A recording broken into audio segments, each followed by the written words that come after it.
Max Keiser, tell us what's front and center on your plate. We're going to come back and launch the official interview here. Max Keiser, syndicated radio host, TV host, maxkeiser.com. A one-stop shop for all things financial crystal ball gazing. Good to have you here with us. Hey, Alex. Yeah, great to be with you. And just continuing on the theme that we established a few months ago, just trying to pick the exact date of when you have this global fiat money collapse. I've said April of next year is the outside chance of that happening anytime between now and then. And just to try to figure out where the seismic shocks are in the system, what'll trigger the event. So I'm looking at a couple of different things. And I'll make another prediction for 2013. You keep asking me, is there any way to stop it? And I say, no, there's no way to stop this, because systems analysis tells me that when you complicate a system to the degree that this has been compromised and complicated, there's a 99.9% probability of a total, utter systemic collapse before April, and that's my thought. Now, following up on that, there is only one possible outcome as a result of that, and that's civil war. There's got to be a civil war. It's going to be a civil war in America, intergenerational. All the people under 30 are going to go to war with everybody who's 45 plus, who basically stole all their money, stole their country, stole their wealth, destroyed the arability and the viability of the soil, and that will be the civil war. There's only, if you have one, you're going to have the other, and that would come in 2013. Max, I'm so speechless. I've got to interject something here. This is shaking me right now, because I know you wouldn't just say this and put your credibility on the line. You're really sure of this, and I hope you're wrong. That's all I can say. Well, I'm putting my flag, planting my flag on this one, as I have done before with predictions previously. And there's no avoiding the collapse. There's no remedy to the collapse. The underlying chaos is too great. The 86% of all the trades in the New York Stock Exchange are computer to computer. That's true of exchanges all over the world. The algorithms that support all this trading are funded with 0% interest rates from the Fed. They can borrow money at zero. They can do anything they want with any amount of money that they want. And if they ever make a mistake, they get bailed out with more free money from the feds. And they keep adding layer and layer and layer of problems onto the system. We already had the flash crash in 2010. We had the entire evisceration of Knight Capital just a couple of weeks ago, $440 million in 45 minutes due to a spastic computer program. Well, here's why you may be right. Undoubtedly, it's all a giant fraud and waiting to blow up, Max. But why are the Chinese pulling out of the U.S. stock market? They're buying gold. They're buying this is going to be another surprise announcement, Gallup. They're going to come out before the end of the year and say that their gold holdings are not at roughly 1,000 tons, but they're closer to 2,000 tons. They may even be up toward 3,000 tons, which would put them right up with Germany. Number 2 biggest concentration of gold in the world is Germany with 3,000 tons, and then the U.S.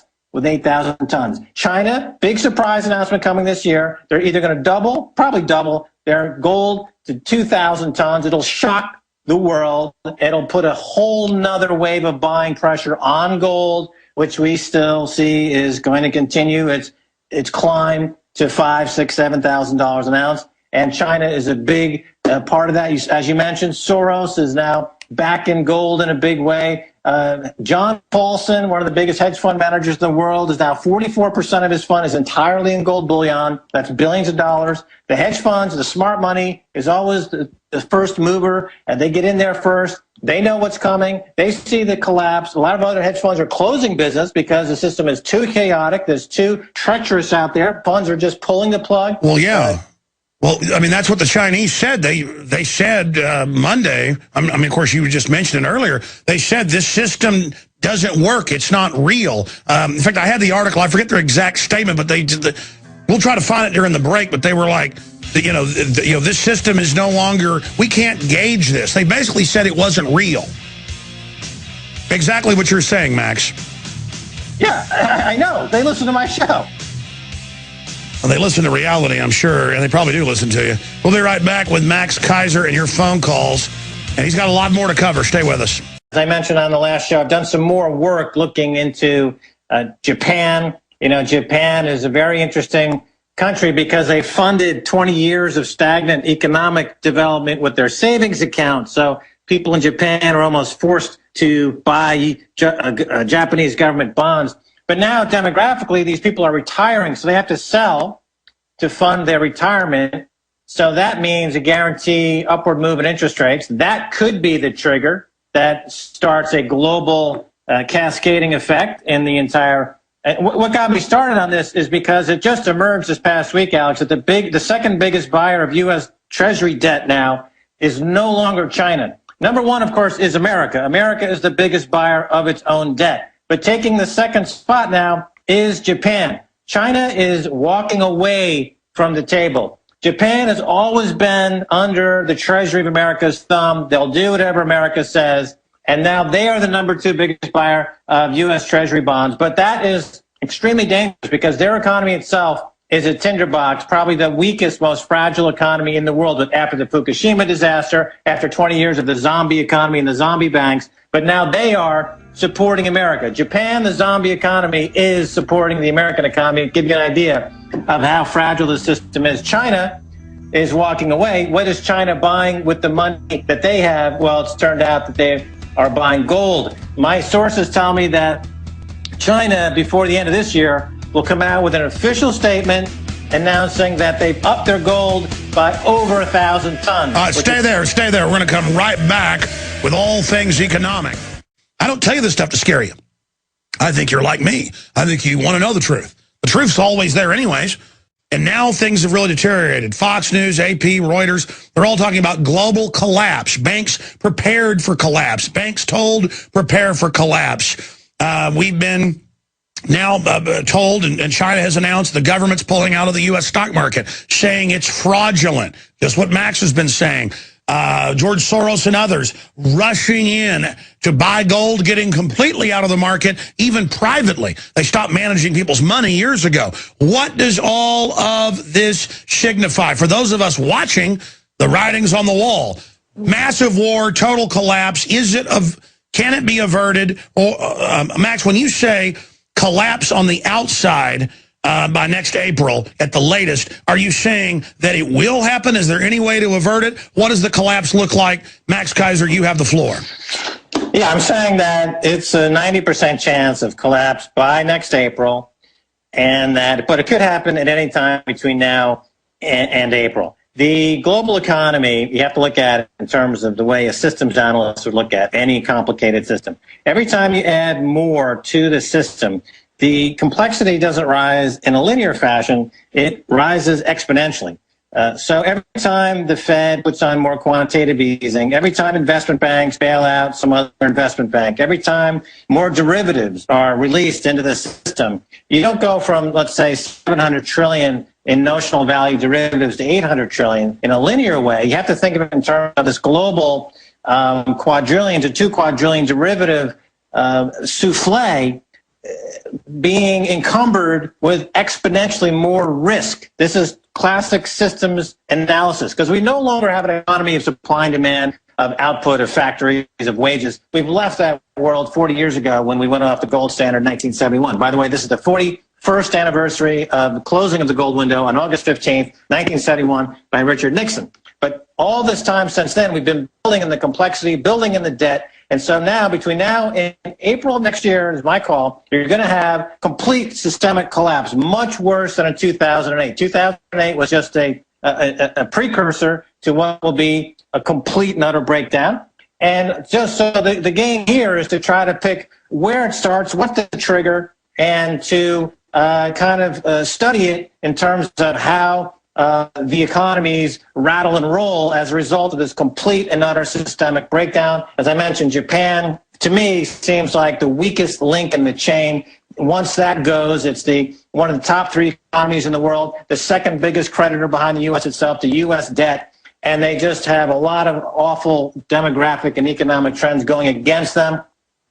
So looking more locally, Alex, to follow up on a story you've been talking about for a few weeks, the fraud that is Facebook Groupon, and Zynga. I want to add something. And you said on this show, let me just interrupt to give the number out, 800-259-9231, 800-259-9231. Calls coming up at the bottom of the hour. Max, I hate to toot your horn. I just want to point out, mainstream media gets it wrong most of the time beforehand because they're lying. They have an agenda. You keep getting it right, and our guests do, because it's, you know what's happening. But expanding on this, you said 6 months ago, well before this, you said Facebook was going to be a giant pump and dump. Everybody who knew what was going on knew that. And now they get away with this, but Martha Stewart goes to jail. Go ahead. Right. It's a pump and dump scandal, and which is, you'd see on Wall Street 20 years ago on the penny stock firms. You know, they're very famous companies back then who were big in the penny stock, and they would call people up on the phone and get them to buy stock while they themselves were selling the stock, and then suddenly there were no more sellers and the stock would collapse and the insiders made out like bandits. Now, this is the first time we've seen it operated on this huge scale. Facebook was a $104 billion public offering. Barack Obama had his arm around Mark Zuckerberg. He was involved in this pump and dump. They go public at $104 billion, and they're now down 50% from the IPO price, 60 or 70% from the high just touched after the IPO price. And you've got two other stocks I want to talk about, Zynga and Groupon. Groupon is a stock that went public at 20, traded near 30, is now at 5. And Zynga is down 60 or 70, 80% as well. What all these three companies have in common, this is a dimension that hasn't been touched on a lot, is that they all share a common auditor, Ernst & Young. Ernst & Young is one of the biggest auditors in America. They are crooked. They are as crooked as Wall Street. They are as crooked as the fund managers. They are as crooked as the rating agencies. They are as crooked as these And explain how this works. It's not just that they're crooked and cook the books. Only certain groups like Arthur Anderson and others who are politically connected with Justice Department people in a revolving door, only you go to them, not for them to cook the books even really. That's on the surface. It's really a payoff to regulators who are in a revolving door to let you be above the law. Well, Arthur Anderson is one of the biggest accounting firms. They got caught up in Enron. Enron blew up, and Arthur Anderson disappeared. There were 10 or so big firms at one point. I think we're down to 4 But now. am I correct in what I said? Ernst & Young is not necessarily hired to cook the books because the system is so corrupt that there is no genuine, generally accepted accounting principles worth anything anymore. Ernst & Young, they cover these three companies that I just mentioned.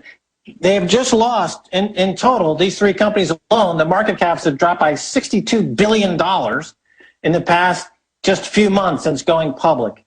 And just to give you an idea what Ernst & Young does, or these big accounting firms do, I had an experience myself when I was CEO of a company in Los Angeles. We had one of these big accounting firms come in, PricewaterhouseCoopers.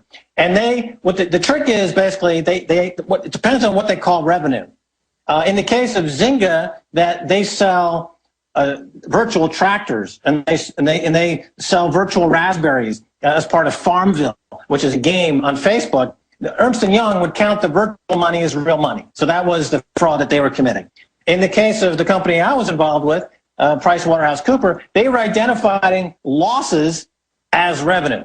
We had $2 million in losses. They put in the filing for the IPO of Bear Stearns $2 million in revenues. And according to their formula, that was the revenues of the company, even though they were the losses of the company. But they didn't get in trouble after that, because the accounting rules in America, just like all the banking rules and all the political rules and all the special interest rules and all the abrogation of all the civil rights and all the constitutional rules, are now in the hands of the lunatics running this asylum. They're the ones, Ernst & Young can say that losses equal revenues, and therefore the company is worth $100 billion. Then it goes to the public market, and within 3 months we know, wait a minute, Sure. the company's not worth $5. Sure, Max, stay there. When we come back, I want to get your take on this then. All right, we're going back to Max Keiser because I want to ask him what the collapse he's predicting will look like. I mean, he's saying worse than '08, and that was a heart attack in the financial system orchestrated to hold us hostage and bring in control. How bad will this one be? Because Paulson, the Secretary of the Treasury, threatened martial law, and we first reported that with a congressman on the show who heard it in closed committee, and people thought I made it up, and a week later it was big national news. We got no credit, of course.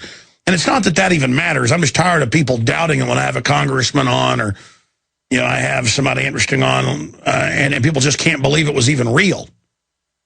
And I had like Willie Nelson on, and I've seen people don't believe I had Christopher Walken on yesterday. I mean, they don't believe that the truth has been successful. They just can't get it through their heads. They're playing games with themselves, not us that are awake. I got to ask you, Max Keiser, what then does a collapse look like? I mean, you're going out there big time, and I find it chilling because I respect your analysis. When you say collapse, some people then say that means road warrior, bands of motorcycles feeding on people. Well, crime rates are already exploding. There are a lot of towns where there are no police. Or if there are, they're there to make sure you don't have guns, or they are the gangs. So we're starting to see some Chicago, most dangerous city in the world now. But obviously, by collapse, you don't mean full road warrior collapse, or how bad could it get? Well, first of all, before I get into that, I wanted to touch on some news here about the extent to which this fraud has perpetrated itself throughout the economy and why people are going to continue to be outraged and why that anger is building. Remember, John Corzine, former head of Goldman Sachs, former governor of New Jersey, he was caught when he moved over to MF Global stealing $1.2 billion. We talked about it on your show before. Now, he is basically allowed to go scot-free. There's no penalty at all for John Corzine. His defense is that the money vaporized. He has no idea where it went, and he just can't seem to be able to generate any evidence of its whereabouts that it ever existed or where it went. That's the kind of outrageous statement coming from a former governor, former head of Goldman Sachs, former head of MF Global, that gets under people's skin. And they say, wait a minute, this guy is part of a racket. The racket of the rating agencies, the fund managers, Wall Street, the auditors, as we just talked about, the media, CNBC. And it's a mafia-style racket. They're practicing racketeering, and they are stealing wholesale our wealth and, by proxy, our country. At some point, there is a breaking point, and the most victimized group in America will be the new generation that wakes up one day and finds gasoline at $15 a gallon, a bag of groceries for $300, and no way to get to work because the roads are completely in disrepair, and on and on and on. And those people will have no recourse whatsoever but to take back their country by any means necessary. It's not a big leap of faith here. This is just a logical progression. That's right. Happens. And the bankers are gearing up with 1.4 billion plus rounds of ammo, checkpoints, giant armored tanks, vehicles, admitting they're going to put the army on the street. What's the army going to do when their wife can't, with their paycheck, pay for groceries, or mama's thrown out on the street? I mean, what are these bankers thinking? Well, when you say, will it be like road warriors? It could be like, a soft gulag. And what I mean by that would be, on one hand, you've got this massive private prison industry that's growing one of the fastest growing industries in America is private prisons. Corrections Corps of America hitting new all-time highs on their stock. We talked about it recently. And so you'll put all the people in the new FEMA camps where they're there for petty reasons, making things, further driving down wages.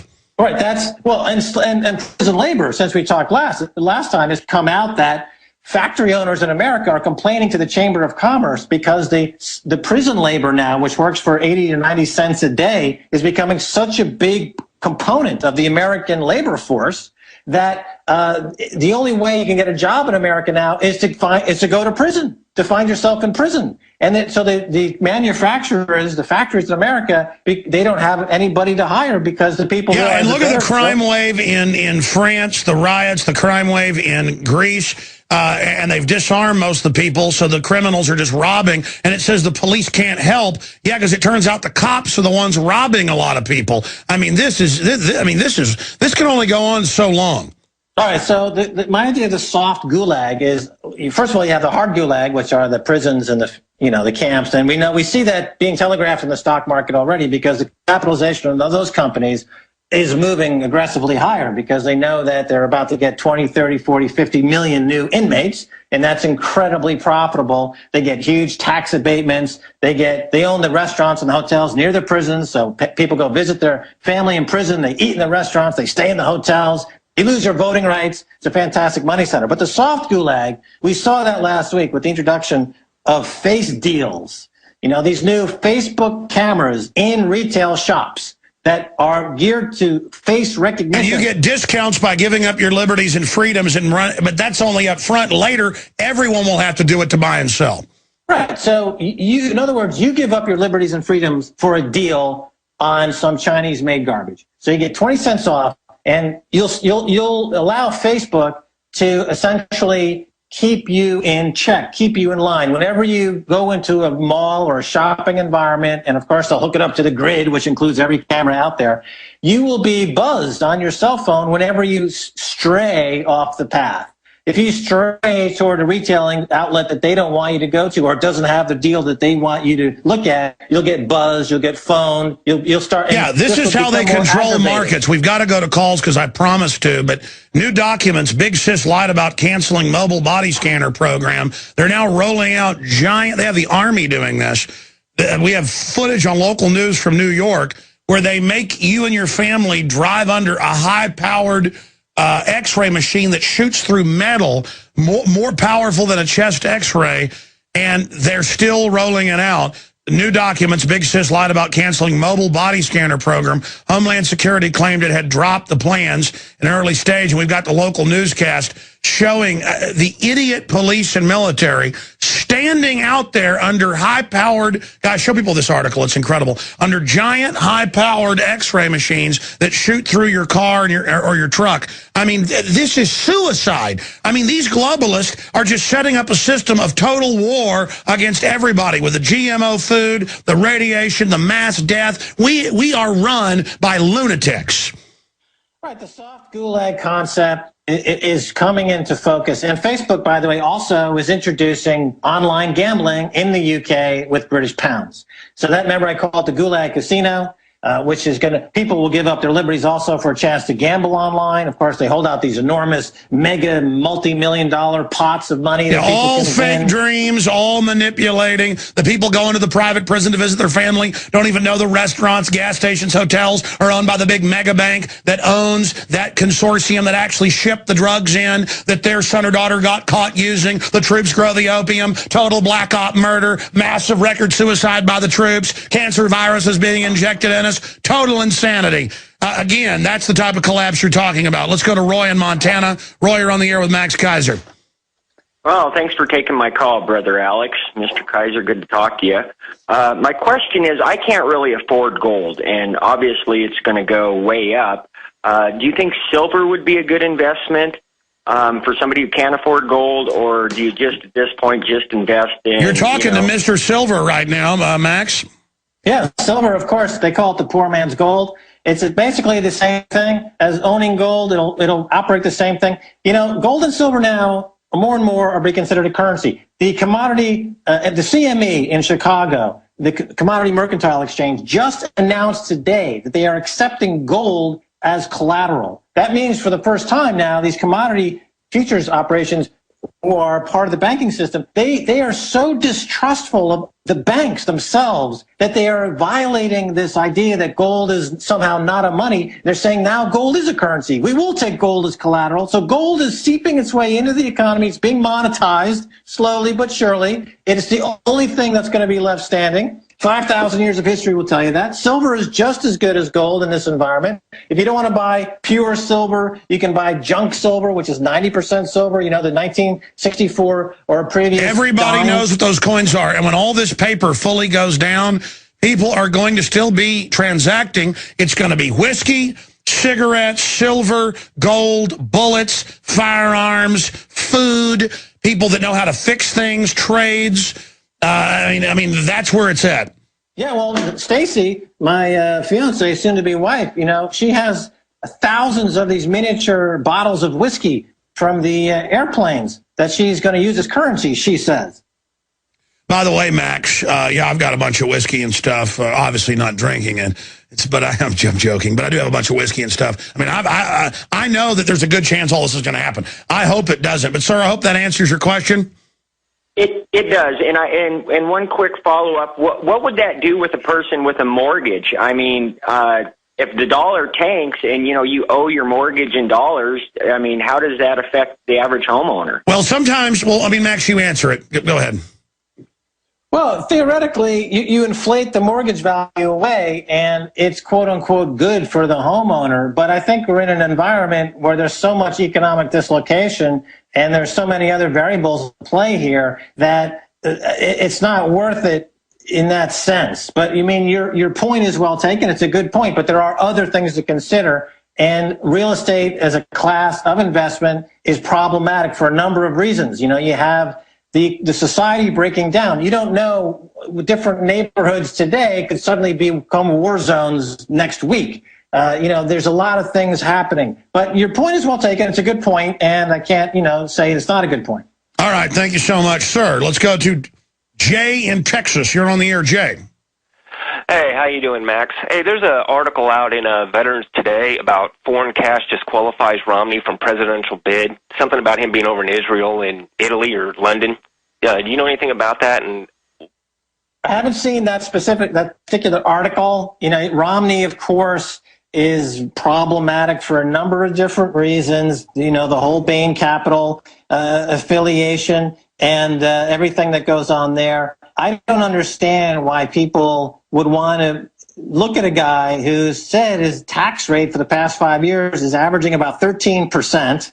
So clearly he's not in the same country that we are living in. He lives in some other country. He's a foreigner. He lives in global country where the globalists are all above the law.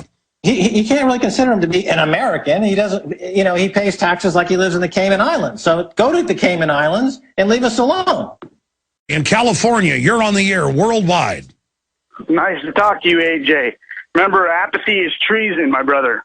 My question for Max Keiser is, I don't hear anybody speaking about commercial real estate and the fact that you can only claim a loss on your business for 5 years before you have to declare bankruptcy. And I believe that that is going to be one of the trigger mechanisms for the next collapse, because housing real estate was the bubble that popped the first time. And so I wanted to know what you thought about that, Max. Well, all I can say is that I would agree with you. Okay, what you're saying is absolutely correct. The commercial real estate sector is kind of huge bubble proportions, just like the student loan sector is a huge $1 trillion plus bubble ready to burst as well. So there's still big bubbles yet to burst. Here in California, everywhere I look, strip malls they have one business in 10 units, and every single one of them has a for rent sign, for sale sign.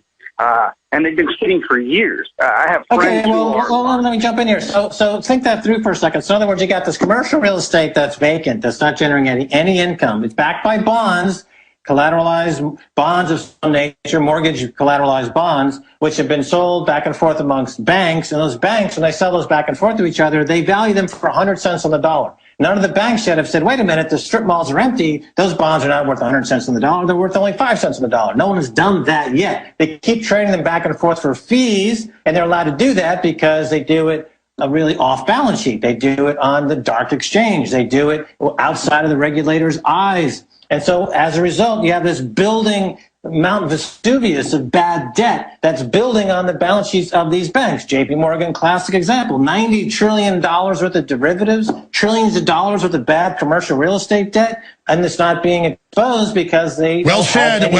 Thank you, Logan. Got to jump. Terry in Canada, you're on the air. Go ahead. Alex, Max, thank you very much, guys. I was first introduced to Max, Mike Maloney.